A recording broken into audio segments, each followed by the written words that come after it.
Hello, I'm Dr. Sam Hancock of the Emerald Planet and Emerald Planet TV.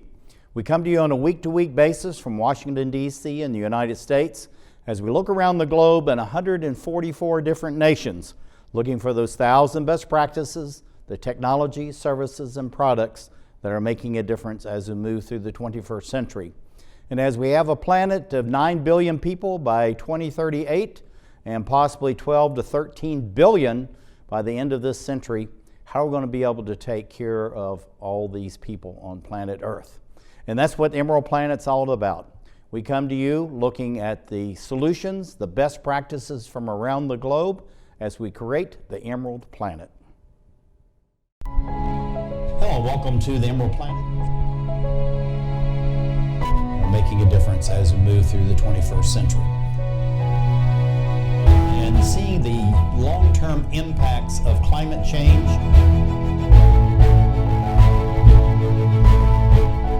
We're glad to have you. Thank you for being with us. Thank you for being with us again on the Emerald Planet TV. In these very dangerous times of pandemics and natural disasters, we need to look forward as far as where we're going, where we've been, and how we can address the issues of today. We have a gentleman who's been doing this for many years, a true expert and internationally renowned. He is Dr. Thomas E. Lovejoy. He is a university professor in the Department of Environmental Sciences and Policy. Also, he is the scientific director for the Institute for Sustainability Earth at George Mason University. Tom, welcome to the Emerald Planet TV. Well, great to be back with you. Glad to have you with us. Tell us a little bit about your Institute for Sustainable Earth and why at George Mason University. So it's one of 3 new institutes that were started about a year and a half ago. And this one is all wrapped around the notion of charting a more sustainable course for humanity. And that's a big, complicated question. And it turns out we have 500 faculty who are interested in contributing to this. So the topic we're going to talk about today will be the subject of the first of some institute seminars starting next week. That's absolutely fantastic. Looking at this to prevent future pandemics, no company should source from recently deforested land. And of course, that's from any source. Why is that coming to the fore now that we've never heard this before? So the public hasn't heard it before, but it's certainly existed in both the conservation and the epidemiological community. And, we tend to talk about these things as natural disasters, but they're as much man-made as they're natural. And there are 2 to 4 new viruses that are identified every year. Any one of those could become a pandemic. And they turn up because we have destroyed more forests, built a big highway into a forest, been trading wild animals, have wild animal markets for food. And it's just a matter of time before one of those pops into human populations and then gets out of hand.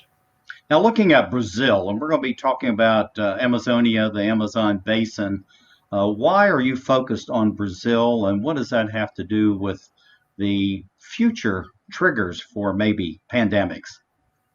So I've spent my life working in the Amazon and on the conservation of the Amazon, but little known to many people is that when I was doing my PhD studying birds, I was also studying the arthropod-borne viruses that they were carrying, like St. Louis encephalitis.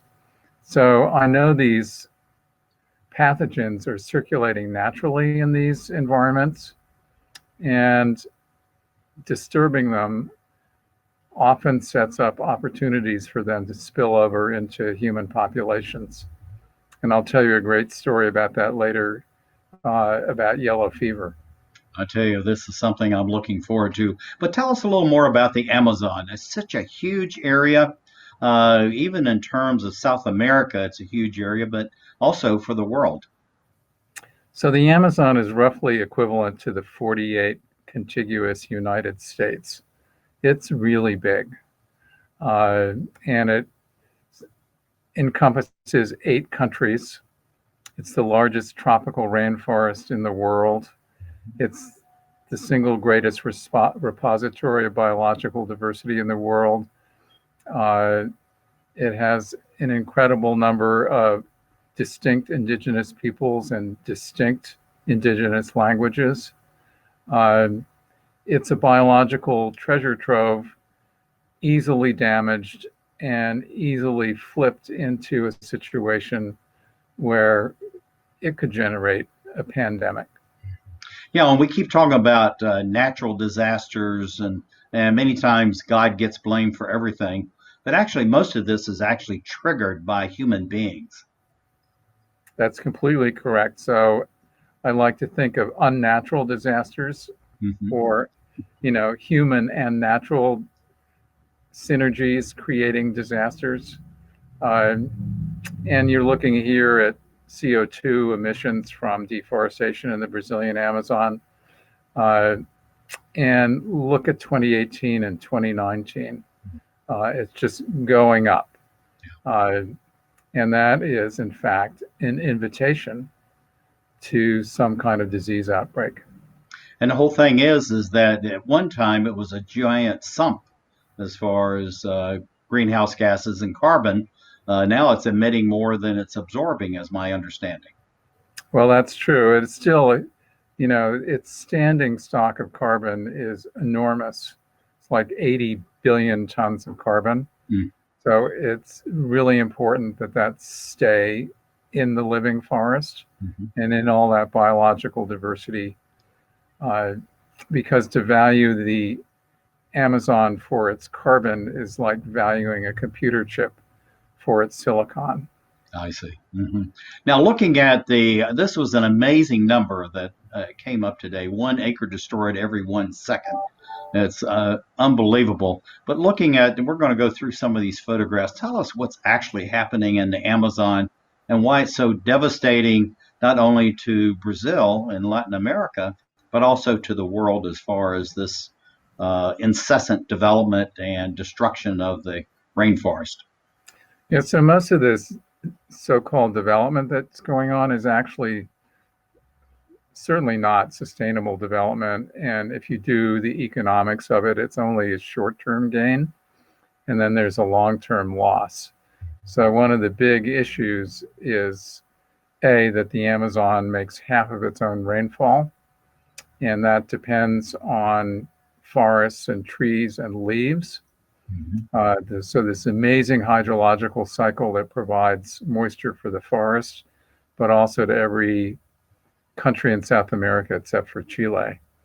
And it's gotten to the point where there's so much deforestation, it's really close to a tipping point where the southern and eastern forests will convert into grassland, into savanna from tropical rainforest. Yeah, and you can see how dry this land is right in front of us. It's now exposed to the sun. And also the transpiration you were talking about just can't happen when it's just, dirt instead of having the native trees there. So and also going to illegal gold mining. Why is this so dangerous and disastrous for the rainforest? So illegal gold mining happens all over the rainforests of the world and in other places too. And it's all driven by, at one level, very poor people who see it as a way to get ahead. But in fact, they live miserable lives. They basically only have double the income they would have had if they had stayed in their traditional activities. And all the money is being made further up the economic food chain. And a lot of this is illegal gold that gets around the world and then ends up being sold in fancy jewelry stores. It's almost like the blood diamonds. Is that a good analogy? It is the exact equivalent to the blood diamonds. Right? So this, now, and then you this have is the road you're talking about. Yeah. So this is the first highway from Brazil through Peru to essentially, ultimately, the Pacific Ocean. And, when somebody builds a road like that, it makes a dent in the forest, but that's not the issue. The issue is what happens because suddenly people can get access to the forest. And then you get all kinds of illegal logging, deforestation for raising cattle, which is really a pretty marginal activity. But when the land is free, you make some money. And so the worst thing you can do in the Amazon is just blindly build a highway.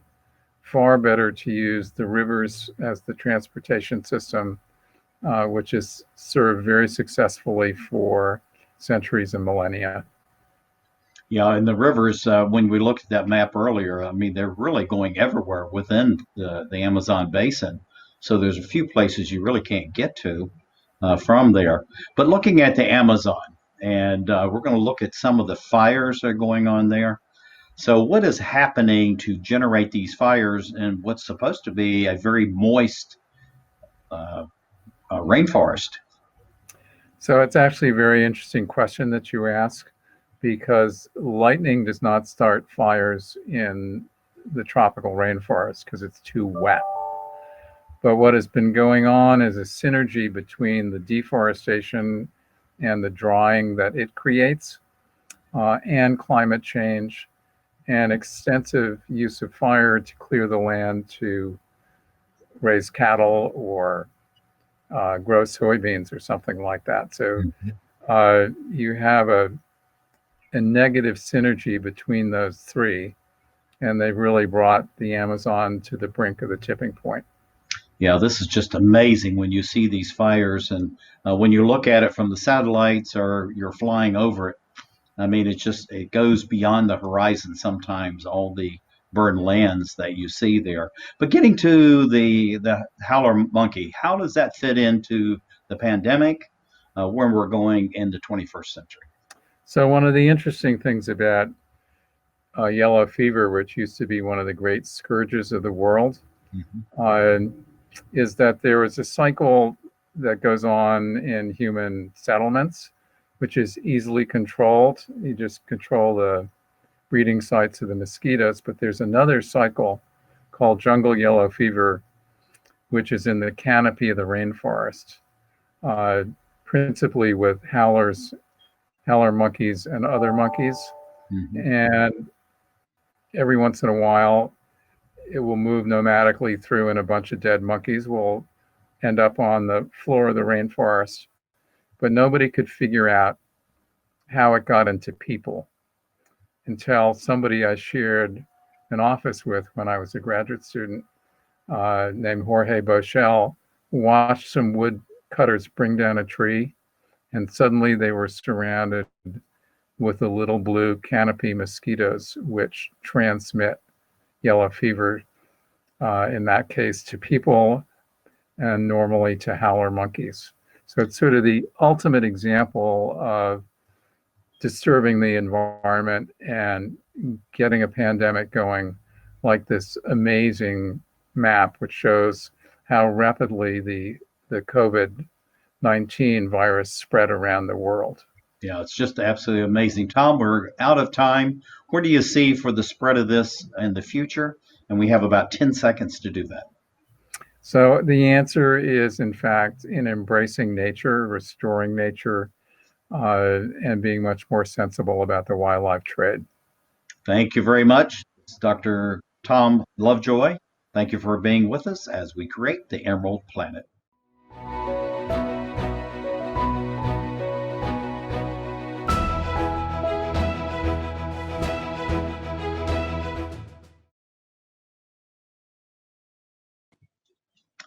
Looking at the globe and how we're going to be able to feed future generations. Right now, we have about 7.5 billion people on planet Earth. And by 2038, they said we should have about 9 billion people, possibly 12 to 13 billion by the end of the century. And one of the ways of making sure that we actually have ample food stocks is to take care of the pollinators. And I have someone that's a true expert in this at George Mason University, has an organization, it's called the Business for a Better World. This is Lisa M. Gring-Pemble. She's associate professor in the College of Business, also the co-executive director of the Business for a Better World. And also she has something very special. It's called the Honeybee Initiative. It's absolutely amazing. And Lisa, welcome to the Emerald Planet TV. Thank you. It's a pleasure to be here. Tell us a little bit about the Business for a Better World and how did it get involved as far as the Honeybee Initiative? That's a great question. So the Business for a Better World Center formed at George Mason University when we realized that we as educators needed to do a much better job of preparing the next generation to reorient the business environment. We really believe that business should be a force for good in the world. And so we're looking at the Sustainable Development Goals as our North Star and using those to help us do things like lead a movement to reshape business education so that we're inspiring people to go out and do business for a better world.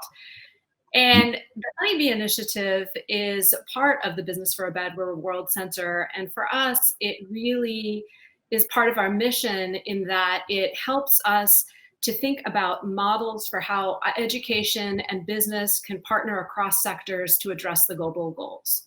Now, why the honeybee of all things? We're very much involved in the Emerald Planet International Foundation with the monarch butterflies, which is another pollinator. But honeybees are absolutely critical and a linchpin for the food supply. So why study this as far as being in your College of Business? Yeah, we get that question a lot. How did we get bees in the business school? There's really at least three reasons. The first is quite simply that our mission really is to address the global goals.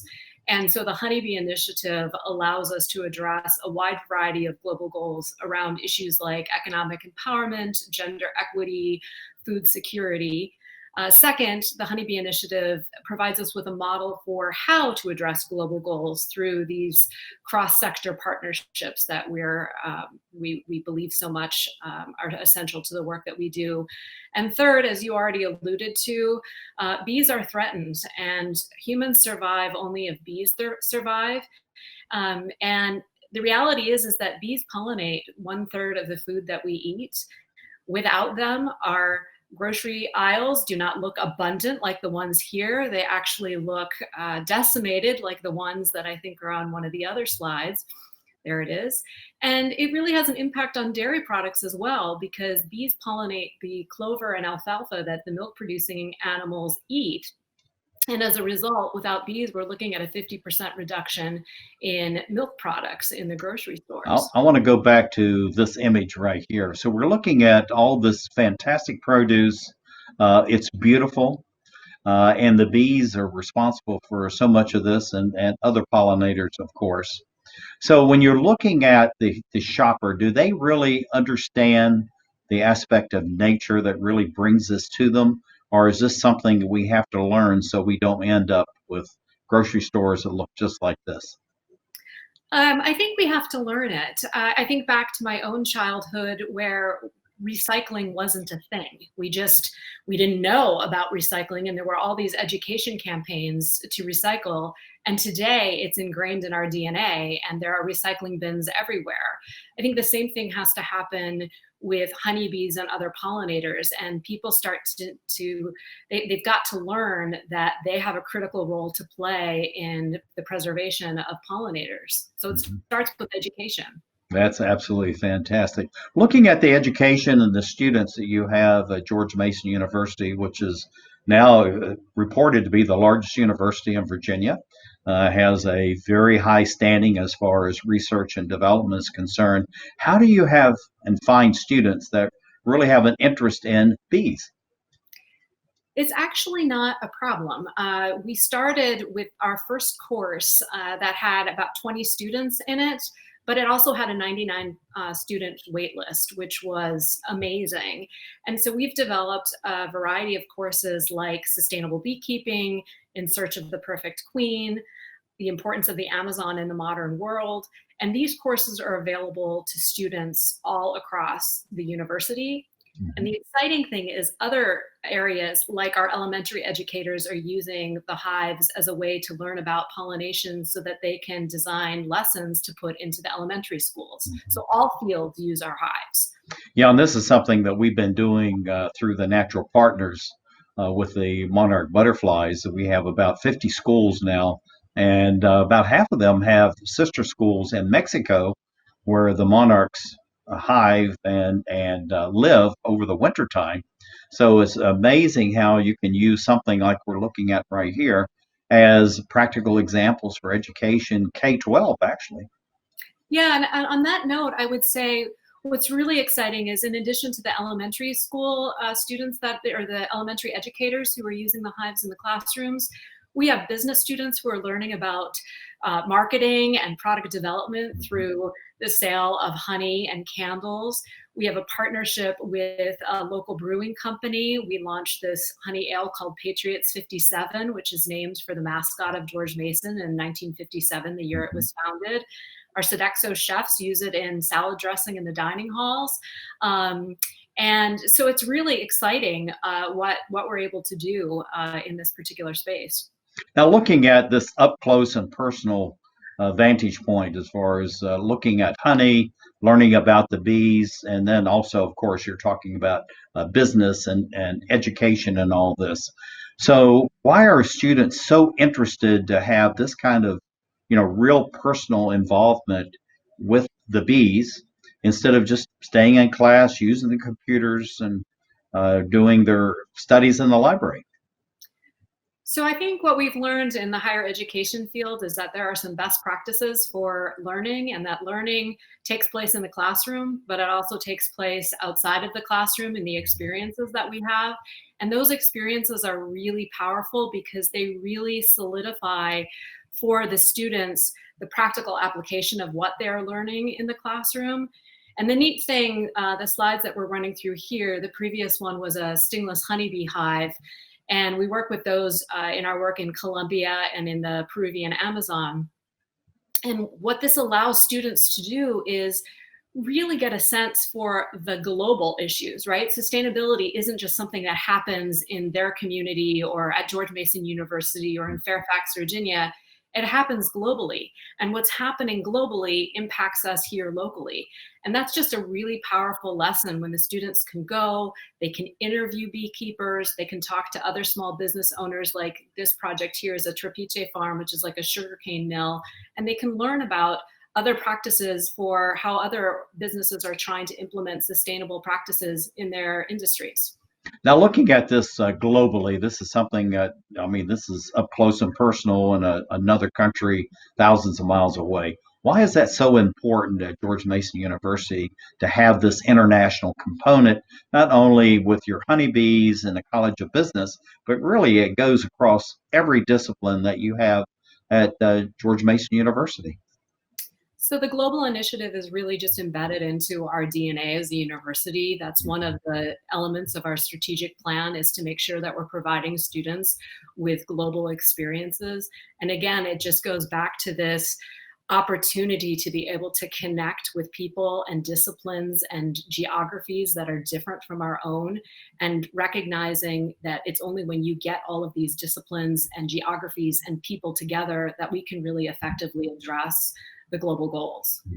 Now, looking at this photograph here and then moving on to this one, what do you think the students are really getting out of this, actually watching, real people living in this type of environment, in this type of situation, and how they live very differently than we do, but yet they still live happy, productive lives? Yes, well, I think one of the lessons that we hope that they learn, so this actually slide is from Peru, and one of the things that we do in our all of our partnerships, whether it's Peru or Colombia or even here regionally in Fairfax County, is we have tri-sector, so across sector partnerships, and we also use the materials that are natural to the region that we're working in. Because when you use the materials from this Peruvian community, for example, to create the hives, harvest the honey, bottle the honey, and sell the honey, you really ensure the longevity of the program. So I think the students, when they get involved and they see communities like that, they gain an appreciation for different perspectives, different worldviews. They gain an understanding of what it takes to make change happen in a community. They understand, in the case of the Peruvian Amazon, for example, we go and say it's about bees, right, to the students. Mm-hmm. It's about much more than that. It's about rainforest conservation. We say it's about bees in Colombia, but really what it's about is economic empowerment of rural women and their families. And so the bees spark other conversations. Yeah, looking at this, and then we're talking about the mascot and naming back in '57 and all that. But going back here, how do you tie these two things together where they're actually creating their own beehives out of natural materials? And then the natural material here, of course, as far as the beverage, is the honey as the link in both of these. So how do you transition from this into this with your students and they understand exactly where they're going for the future? So we talk a lot about creative intelligence as one of those skills that students need in order to thrive post-graduation. Mm-hmm. And so they constantly need to be looking at ways to see situations differently and solve challenges. And so our mission with the Honeybee Initiative is to empower communities to use through sustainable beekeeping. And what that looks like, what that empowerment looks like, really depends on the community that we're in. So in Colombia, I said it was empowering women. Mm-hmm. In Fairfax County, where it's with a landfill, it's rehabilitating a local landfill as a place where elementary students can come and learn about pollination and waste management. When we look about something with a local brewing company, it's about how can we get the message out about the importance of pollinators. And what's really neat about those beer cans is that they have the address of our website on it. And I'm not suggesting that everyone's going to drink a beer and be Googling the information, but it's a part of this. Did you know how honey is so instrumental to everything that we do? Lisa, we're running out of time. So where do you see this going the next 5, 10, or 15 years? And we have about 10 seconds to do all that. Growing, expanding the reach and scope of our programs. And I just want to shout out and say that we're always looking for partners. And so if someone wants to learn more or discuss how we can do things together, please do reach out. This is Dr. Lisa Gring-Pemble. Thank you, from George Mason University, as we create the Emerald Planet.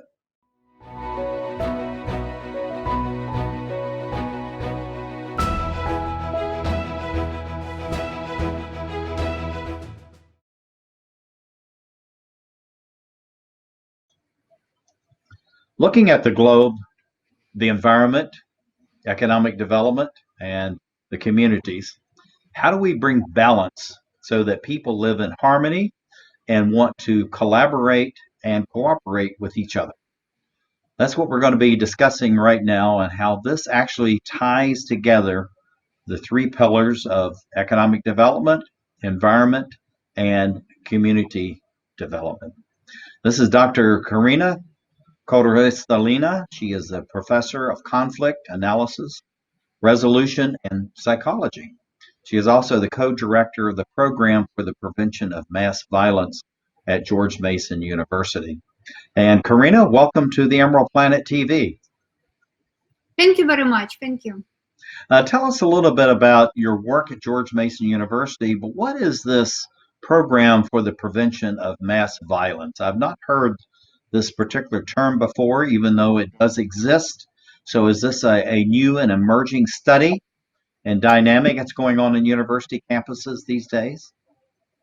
It is. It's one of the major development in peace, conflict and peace studies. Mm-hmm. And I'm representing the school. Now it's called School for Conflict Analysis and Resolution. Mm-hmm. But starting July 1st, I'm happy to share, we will be called Jimmy and Rosalind Carter School for Peace and Conflict Resolution. It's mm-hmm. a big honor for us to have name of President Carter.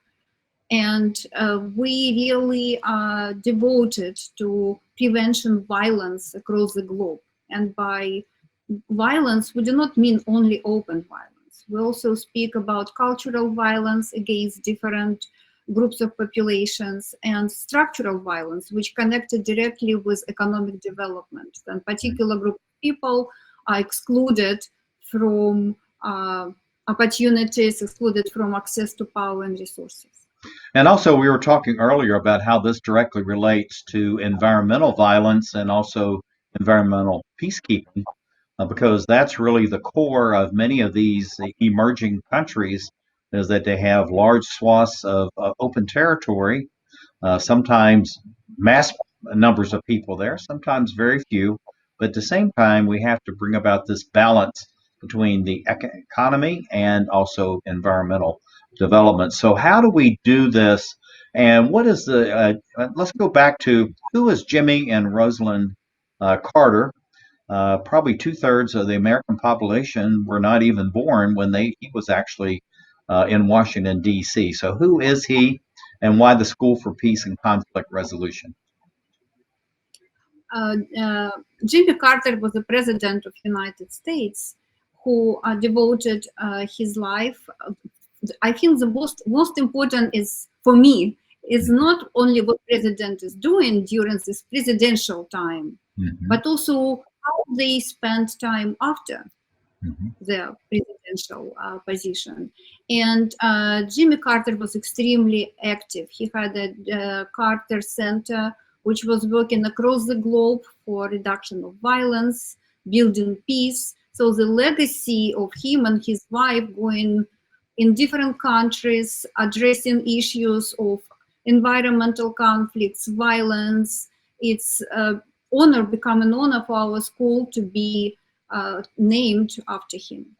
Yeah, and the interesting thing about him, he actually was raised as a farmer, lived out his life as a farmer.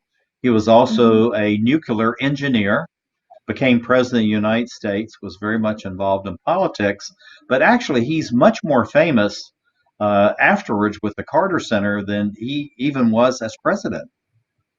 Yeah, I agree with you. That's why I told, for me, it's more important what he done.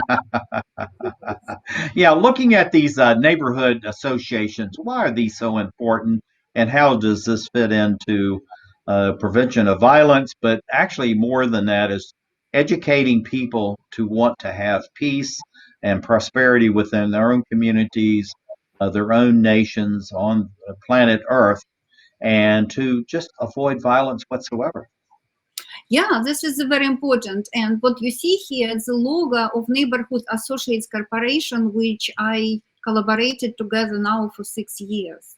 They came to us, to George Mason University, to our school, and they told, we're looking for somebody who really understands how to deal with violence. We really need to understand that violence not just going outside the United States, but many communities in the United States, even here, Washington, D.C., in Baltimore, in Arlington, and in Virginia, are really impacted by poverty, unemployment, drugs, and others. So they told, we want to look into community resilience.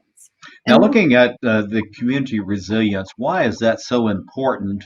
And how do you actually do that? One, by removing violence as much as possible, but also give them the resources they need for resilience. Yeah, this is a very, very good question. The problem is that there are a lot of misunderstanding of that resilience constitute particular features or particular psychological characteristics. This is, yes, we call this resiliency, but resilience is a process. And it's not just bouncing back after particular stress or particular problem. It's actually very adaptive. It has this opportunity not only to become more and more adaptive toward new stresses, but also opportunity to manage risks and opportunities. So this is what really makes resilience very important. And of course, there are a lot of criticisms. For example, neoliberal approach to resilience really move responsibility towards the community. And it's important for economic development because it says, yes, community have to be ready to address its own problems. But if addressing this criticism, we can tell that in reality, it's, yes, it is maybe a little bit, but it's also move production of knowledge and production of power towards the community. So we give them agency, we give them voice, and it's very important. Yeah, absolutely. Looking at this whole notion of resilience, what does this truly mean? We see the wind turbine here, the housing and all that, but what does this really mean as far as getting down into the community itself and the interactions within the families and then among the various families within these different communities? Yes, what is important to understand that resilience is a collective phenomenon. You could not develop resilience of community without participation of many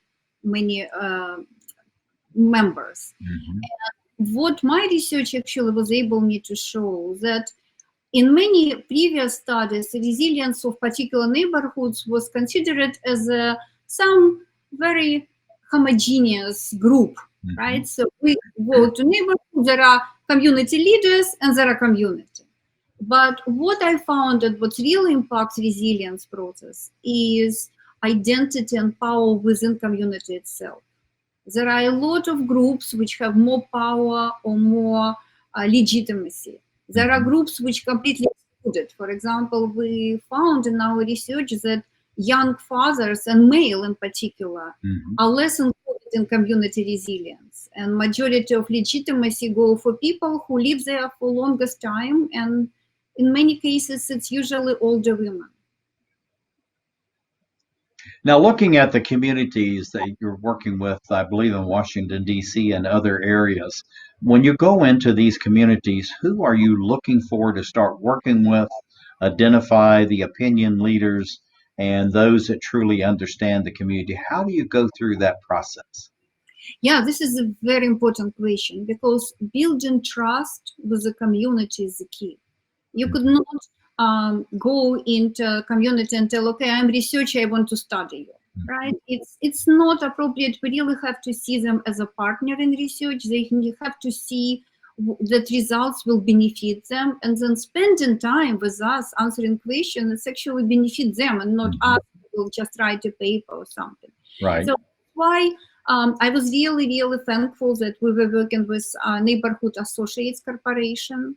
And also university, George Mason University, provides very good support for research by so-called OSCAR program. It's a program which allow undergrad students to participate in research together with faculty. So I had wonderful students working with me on it. And we started with Neighborhood Associates Corporation. They have their people working in these communities. And slowly we start building partnership and trust. We didn't start come and tell, okay, we need people to ask questions. We started just walking around and checking what's going on, participating in meetings, a lot of observations. And then slowly by snowballing, what we call snowballing in sciences, then we ask people, okay, we interview you. Who do you think else we can interview?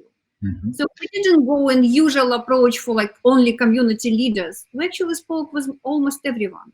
Yeah, and what you're doing is you're really going in initially, establish trust, relationship, open communications, and then you're looking for different spheres of influence, regardless of the level within a society, because you want to know what is going on across the whole society, not just parts of it, correct?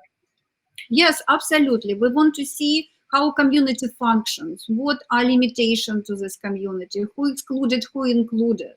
So it's very important to be able that not just interview leadership or those who leaders recommend, but also be able to interview very unusual people who never had voice. And looking at this, let's go to this, the reduction of crimes, and we're just about running out of time. But why this type of effort? We're looking at these different communities, and I know where most of these are. How are you able to decrease the amount of violence in these areas? And we need to be quick. Yeah, so what is important is that in this approach to community resilience, we concentrate on community practices, not a particular discussion, but what community actually, what activities community develop, sustain, and change in this process. So community practices of resilience is the key because they change structure of conflict. For example, poverty, they create community gardens. They create opportunities. For example, another structure of conflict, poverty connected with stress and depression. And we were very pleased to find a lot of community practices which increase self-esteem of community. For example, even the poor people with level of poverty, they collect some pens and another school suppliers, and they send to Kenya. Right. So, or they name school by their community organizer. So it's really increased self-esteem. At the same time, they work with police. It was very pleasant to see how they work with police. They invite police, sharing with them their community center. Children. Karina, we have about 10 seconds left. What do you see for the growth and expansion of this prevention of mass violence over the next 5, 10, or 15 years? We have to be very quick. I believe the most important is understanding the agency of the people on the ground and give them voice and listen to them and help them to bring change which they believe should be brought into their community. Thank you, Karina, as we create the Emerald Planet.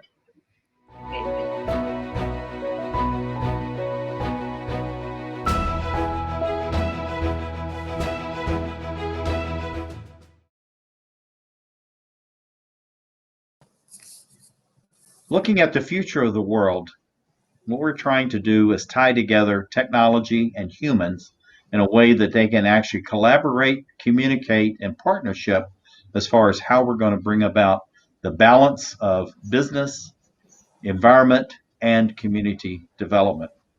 And we need all the assets that we have to do this as we move through the 21st century.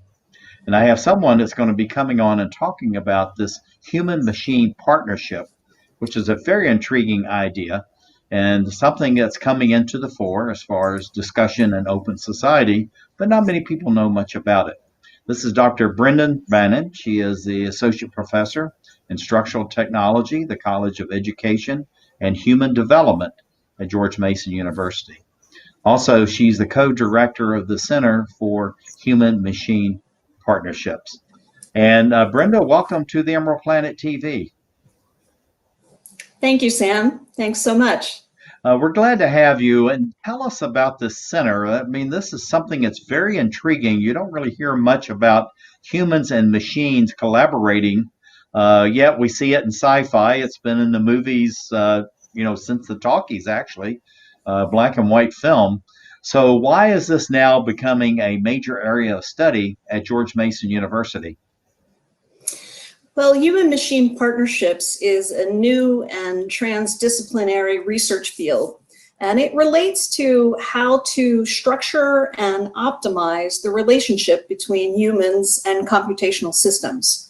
And the Center for Advancing Human-Machine Partnerships, that we call CAMP with an H, that I co-lead with Dr. David Latanzi from Civil Engineering and Dr. Amarta Shihu from the Computer Science Department, really tries to examine that relationship and conduct research with different types of computational systems that partner with human beings in different types of settings. Yeah, we're going to be talking about how that relates to first responders of all types. But it's really interesting that you have this human-machine partnership, but you're really focusing, as far as the initial studies anyway, on first responders. Why first responders? Well, that's right, Sam. I've been working with first responder training, particularly live simulation training contexts for the last several years. We've worked in different types of hospital environments, in fire and rescue environments, and just most recently in active violence incidents or active shooter simulated environments. And these are very, very interesting types of complex, dynamic human systems environments. So the computational systems that we decided to try out in a human machine type of partnership with first responders involve sensors, wearable sensors, and in-building sensors that would basically collect and feed us different types of data in real time during those first responder live simulation training exercises. And the data from those exercises, we tried to show kind of like an instant replay back to the first responders, so that the mobile behavioral analytics that they would basically view and visualize could help their learning process. Now, looking at this as far as strategic goals, they're talking about humans and machines, looking at the dynamically learning from each other, and then building trust and ethical conduct.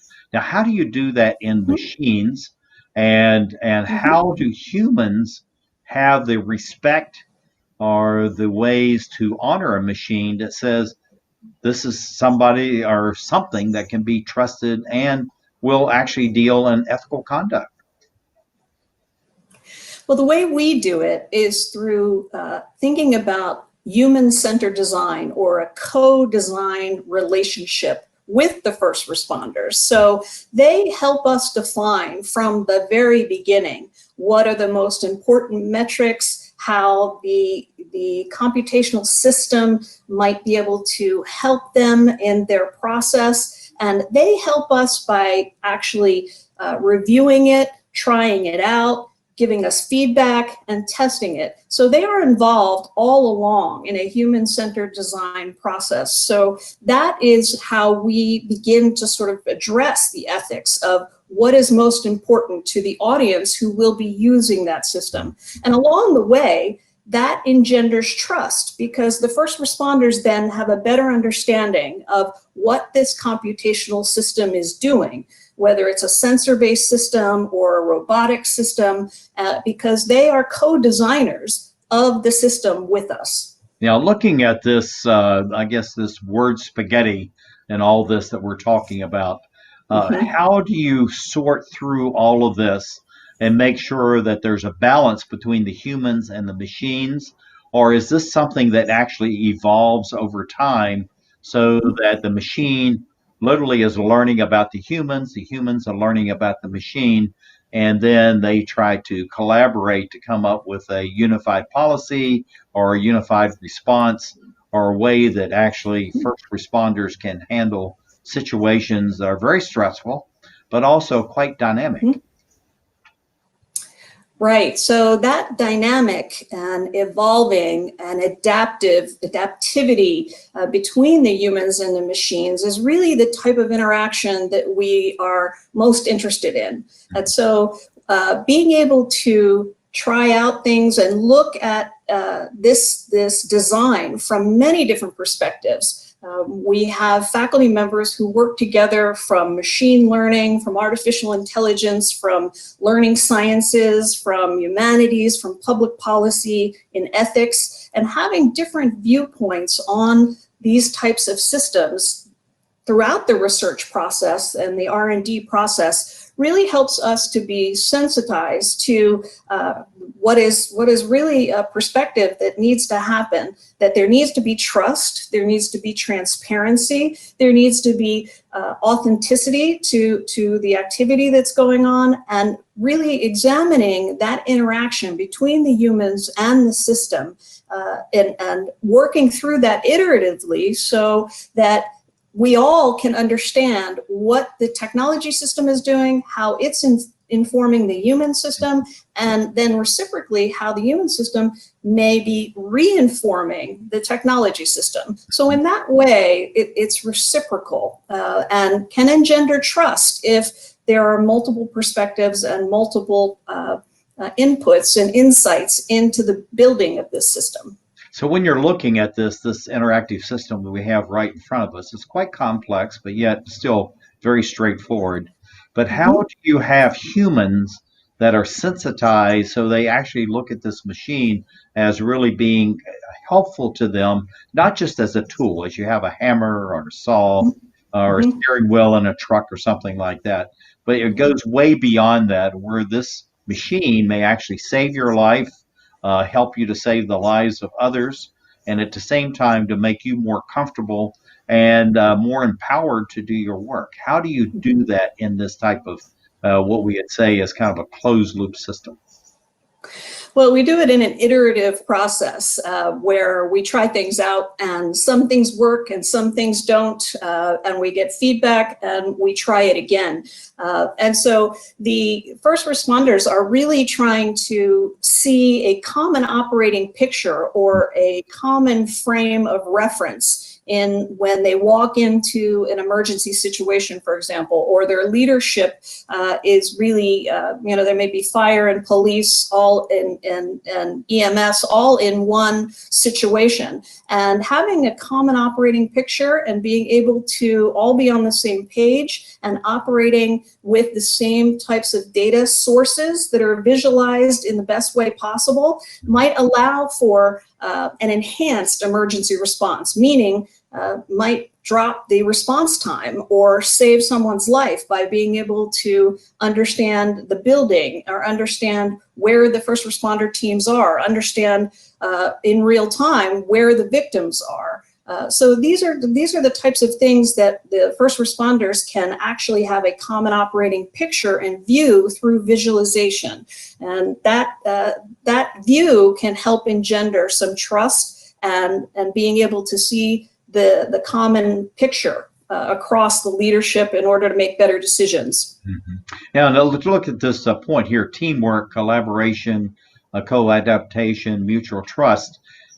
Building that trust, how do you go about doing that when humans are saying, well, we created the machines, of course we're going to be better than the machines are going to be, and at the same time there are things that we can actually learn from the machines that really goes beyond just the creative process? Yeah, well, it is human-centric in that humans can override machines, and humans actually can lead and should lead. However, humans need to understand what the computational system is and how it works and the assumptions that are made with it. But if that is actually paid attention to through the process, it ends up being a more trusted system.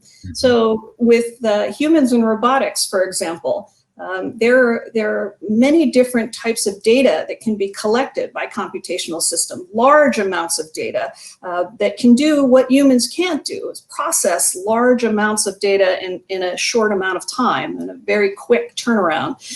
Yet humans looking at that data, they really need to be the ones who make the decisions and be able to override decisions and monitor decision making. So let the computational systems do what they're good at, let the human systems do what they're good at with higher level critical thinking. But more informed information can help first responders, particularly with more data that's given to them in an understandable way. And that's really the hardest part. Yeah. And the whole thing about it is that at the end of the day, everybody wants to go home. And the ones that are being victimized or facing a natural disaster or human-made disaster, whatever it is, everybody wants to go home at the end of the day. So looking at this, and we're just about out of time, how do everybody, as we see here, getting ready to go into a very dangerous situation, the interaction between humans and machines, how does everyone go home, including the machine? Yeah, that's a very interesting question. Well, the photo you're looking at right now is really was a live simulation training active shooter exercise. We're running out of time. In our Eagle Bank arena. And the way that we think people can go home and systems can actually be preserved is to be able to allow first responders to familiarize themselves with these types of technologies and help have input so that they can learn and adapt and get used to seeing different forms of information that could help them first in the simulation arena and then eventually in the operational environment. That's absolutely fantastic. We're going to go out on this. This is Dr. Brenda Bannon from George Mason University on the Center for Human Machine Partnerships. Thank you for being with us as we create the Emerald Planet.